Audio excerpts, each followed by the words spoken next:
Pokemon Scarlet and Violet have some of the best shiny hunting methods in all of Pokemon. For example, mass outbreak hunting, where your odds can get as low as 1 in 1365, and that's without the shiny charm. The sandwiches you can make are another crazy method for shiny hunting in its own right.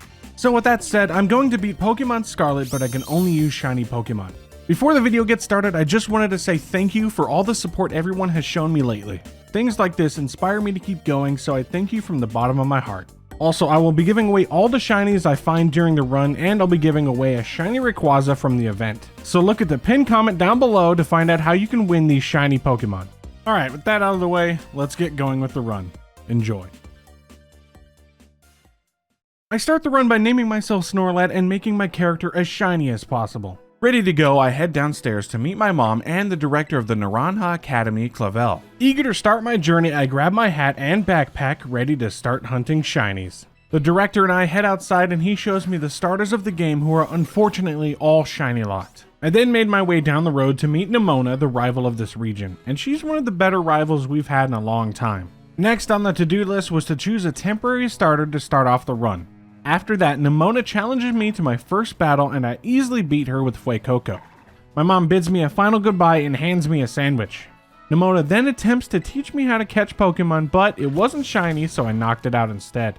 Now with all of that out of the way, it was finally time to hunt for my first shiny of the run. I was mentally prepared to be here for days if need be. I knew the first shiny was going to take the longest and I found it in 10 minutes. Listen, this is insane luck. This is a full odds 1 in 4096 shiny. I kid you not, I went to the kitchen and grabbed a drink only to return to find the shiny Lechonk waiting for me. No way. There's no way. I just started. Oh my god! It hasn't even been an hour! Oh my god! Absolutely mind blown, I named her Babe and got started with the run. I met up with Nemona, but we hear a weird noise just over the cliff. I spot a strange Pokemon being bullied by some Houndour, and as I was taking a look, I fell down but was saved by my Rotom phone. The strange Pokemon wasn't feeling well, so I gave it my sandwich to try to make it feel better. It worked a little too well, and it transformed into a powerful looking form. After getting hassled by Houndoom, I meet a guy named Arvin who battles me and we get to see Babe in action. Once Arvin was defeated, I then head to the school gates to battle Nemona, who completely destroys me, but luckily for me, I don't have to beat her to continue. Inside, we meet a girl named Penny and we beat the evil team of this region, Team Star. Inside the school, I meet the professor and gather all the main quest lines to the game and was finally free to roam Paldea. Now that I was free, I decided to start hunting for my next shiny team member. After spotting a Mischief outbreak, I went to try my luck, so I knocked out 60 plus to get the best possible chances, and this happened. There he is, dude! Let's go, dude! Alright, 2 shinies in the bag. Here we go. With Xander on the team, I headed the first gym. The gym test was straightforward and all I was told to do was push a giant olive into a goal. Then it was time to battle Katie, the bug gym leader. I lead with Babe and then she proceeds to sweep her entire team, winning the first badge, and then it was time to shiny hunt once more. So I found an outbreak of Fletchling and this would help out tremendously with the grass gym. And after an hour or so of town resets, I found my newest shiny Pokemon. Yo, there it is, dude.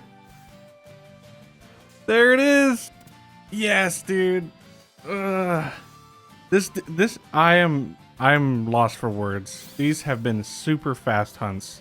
I named him El Fuego and headed to the first Titan Cloth.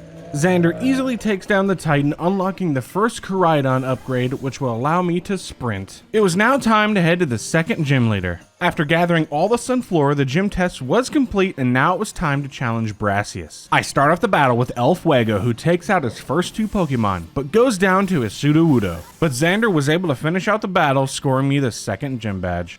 After the battle, I run into someone named Hassel, but I only had one thing on my mind, and that was shiny hunting. My next shiny target was Mankey for one reason. I have never used Annihilate before, so I thought now was the perfect time for it. Yeah, there it is. I was wondering if it was it. I was like, that looks different. Oh, all right, cool. All right, we got him. Got ourselves a shiny Mankey. Let's go. We got him.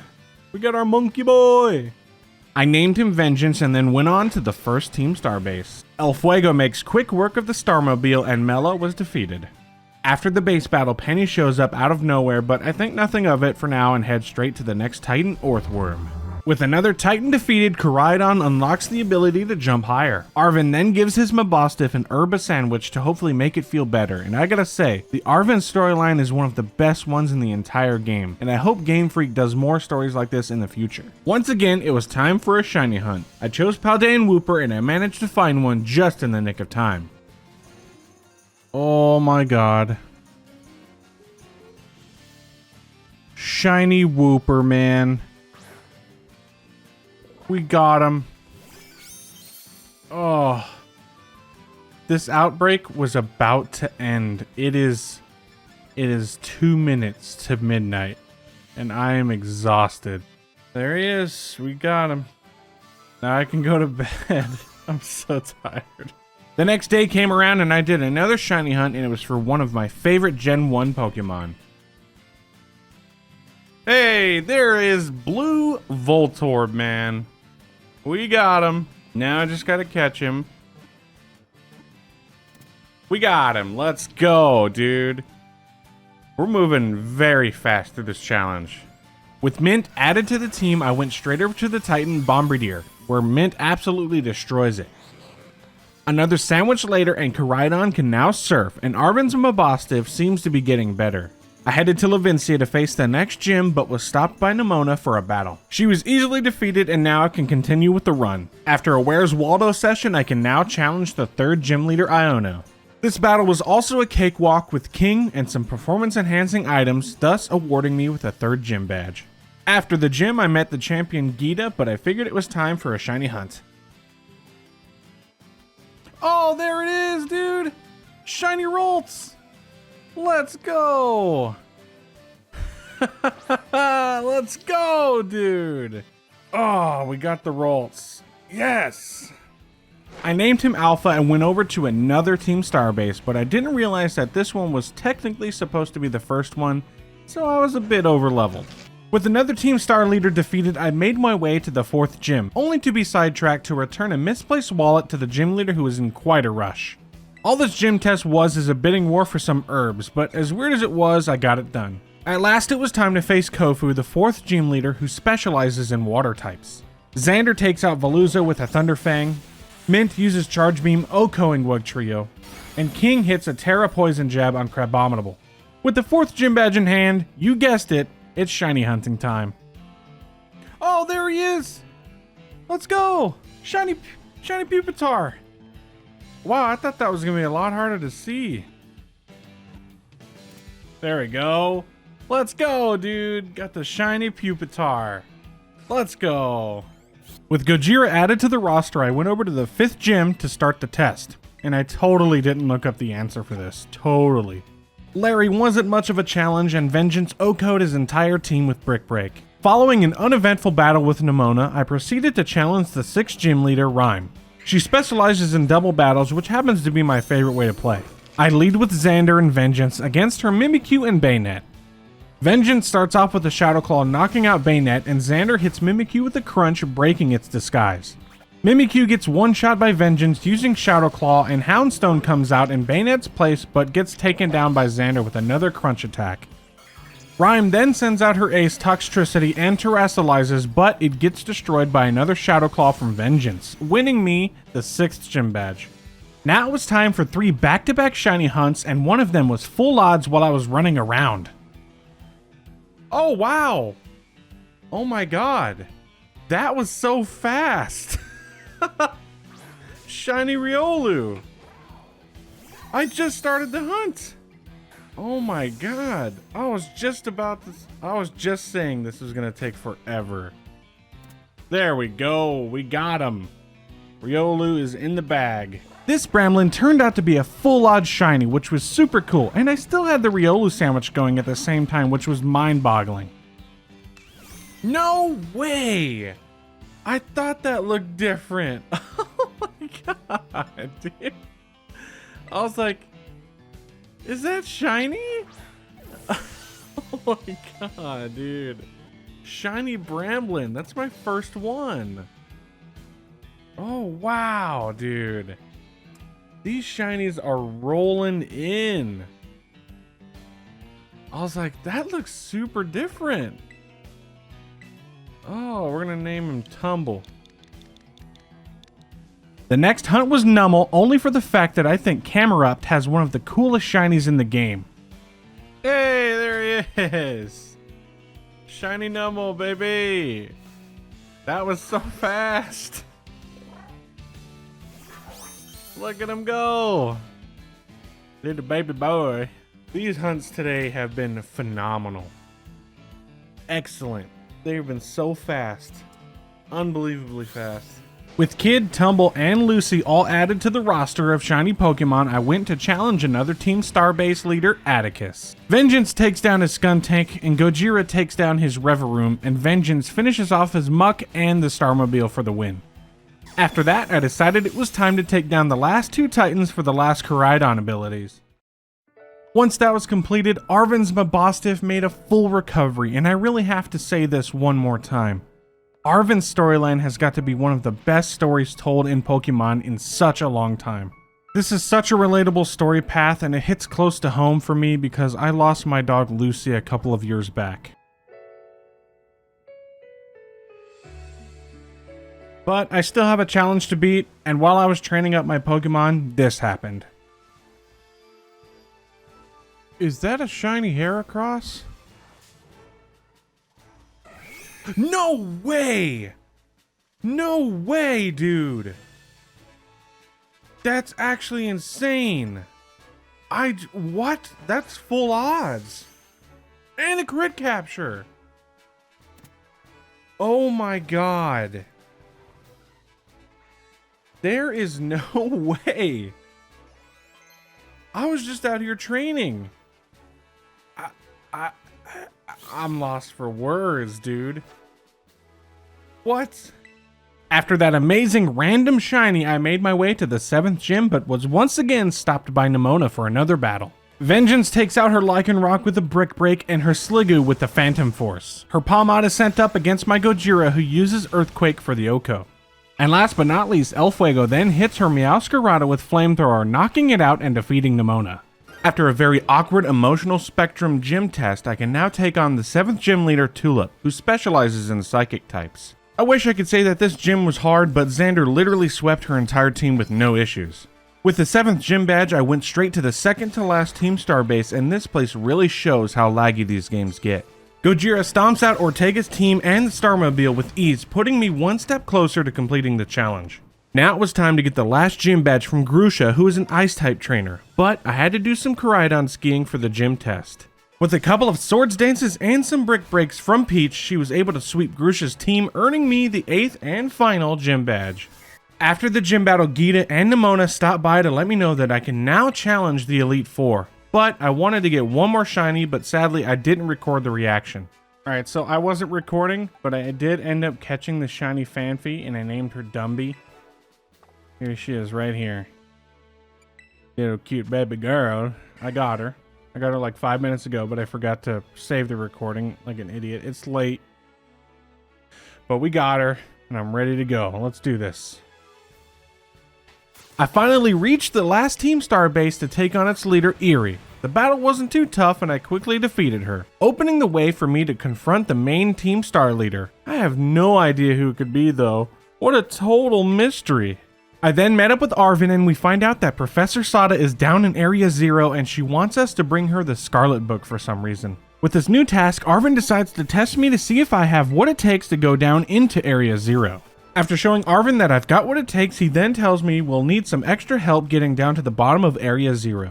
But before I can do that, I still had a Team Star boss to defeat. As I'm running up to the school, I am stopped by Clavel, and he claims to be the leader of Team Star and challenges me to a battle. Peach takes down his Oranguru, but goes down to Houndoom using Fire Blast. I then send out Gojira, who uses Earthquake one-shotting the Houndoom. And one Stone Edge later, Abomasnow is defeated as well. Amoonguss comes out and puts up a bit of a fight, but eventually gets taken down by Gojira. Clavel's Poltegeist suffers the same fate, and now it was down to his last Pokemon. But with a super effective Thunderfang, it was OHKO'd, thus winning me the battle. Following the battle, Clavel reveals that he isn't the leader of Team Star, and in reality, Penny holds that position, and Clavel was merely testing my ability to defeat her. And now it was time to go head-to-head against Penny, the final Team Star boss. Peach knocks out her Umbreon with a Brick Break and her Flareon with a Throat Chop, but Vaporeon was able to take out Peach with a Quick Attack. I then sent out Vengeance to take out her Vaporeon with a Seed Bomb. Penny sends out her Jolteon and has it use Thunder, taking Vengeance out of the battle. I send in Gojira in its place and use Earthquake, making quick work of Jolteon. Next up was Leafeon, so I switched out Gojira for El Fuego to use a Flamethrower, KOing it, and now Penny is down to her last Pokemon, Sylveon. Once again, Penny was able to take down another of my team with a Quick Attack. And after a couple of Earthquakes from Gojira, her Sylveon is defeated, ending the battle with Penny in victory. Before the game's storyline unfolds, it turns out that Penny and her friends established Team Star. Their only goal was to resist the relentless bullying they faced from their other Academy members. The situation made worse by the faculty's blatant disregard for their plight. It just goes to show that Pokemon Scarlet and Violet have some of the best Pokemon stories. The care they put into it is amazing, but they were able to put things to rest and continue with their lives with a happy ending, which concluded the Team Star storyline. It was now time for the Pokemon League, and after an entrance test, believe it or not, I kind of steamrolled all of the Elite Four members. But there was one more challenge to face, and that was Geeta, the champion of Paldea. Gojira uses Crunch on Espathra, OHKOing it, but was quickly defeated by her Avalog using Body Press. El Fuego then retaliates with the Flamethrower, one-shotting her Pokemon. King Gambit then uses Stone Edge, taking El Fuego out. I then send in Peach and have her use a Brick Break to knock out King Gambit. Go-Go gets destroyed with a Mega Horn and Veluza faints to a Throat Chop. But her ace Pokemon Glimora takes down Peach with a Dazzling Gleam. So I send in Vengeance out to attack with a close combat, finishing the battle. After defeating Geeta, I was technically the champion, but I still had one more battle with Nemona to take on in the city square. But surprisingly, Peach sweeps her entire team with ease, making me the official champion of the region of Paldea. And with that marks the end of the Victory Road storyline, and now there is only one final task left. And that was to find out what's going on in Area 0. Once inside, Professor Sada tells us to disable 4 locks in Area 0, and to make our way to the lab at the bottom of the Great Crater. After that, we all hop on Koraidon and plunge into the mist below.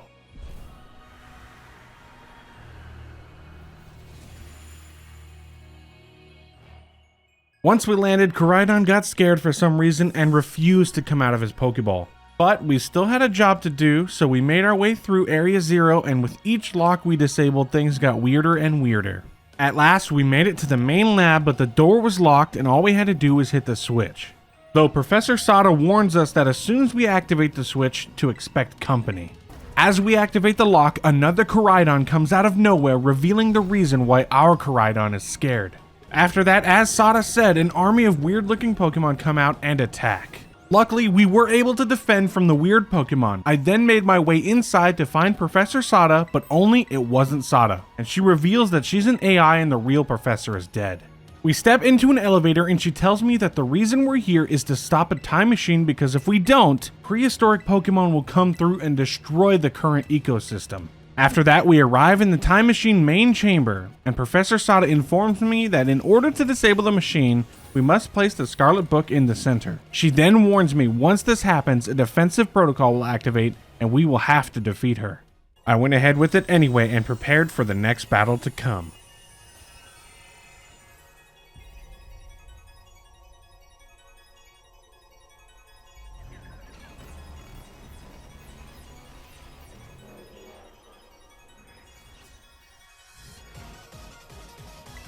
El Fuego hits Slitherwing with a Flamethrower but gets taken out by Fluttermane using Power Gem. I then send in Vengeance to use Phantom Force, taking it out. But Screamtail defeats Vengeance with an Ice Punch and takes down Peach with a Zen Headbutt.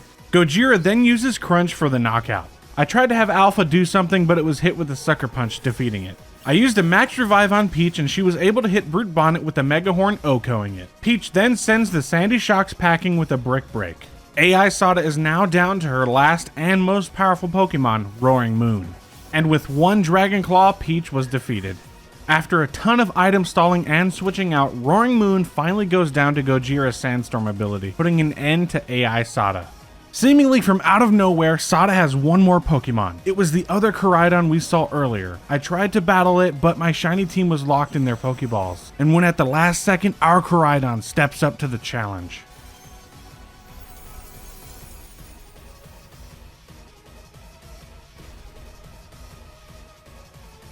After a ton of back and forth attacks from both Koraidons, ours terrestrializes and defeats the other Koraidon, stopping the time machine in the process. I did it. I took on the challenge and played the entire game using only shiny Pokemon, and I couldn't be happier with the experience. These challenge runs have reignited the love for Pokemon that I felt as a kid. The sense of accomplishment when finally catching a shiny Pokemon after hours of hunting it is unmatched. I'm filled with excitement and anticipation for what's next from the Pokemon universe. I'm Snorlad, and this was Pokemon Scarlet, but I can only use shiny Pokemon. Also, before you go, here's what's next.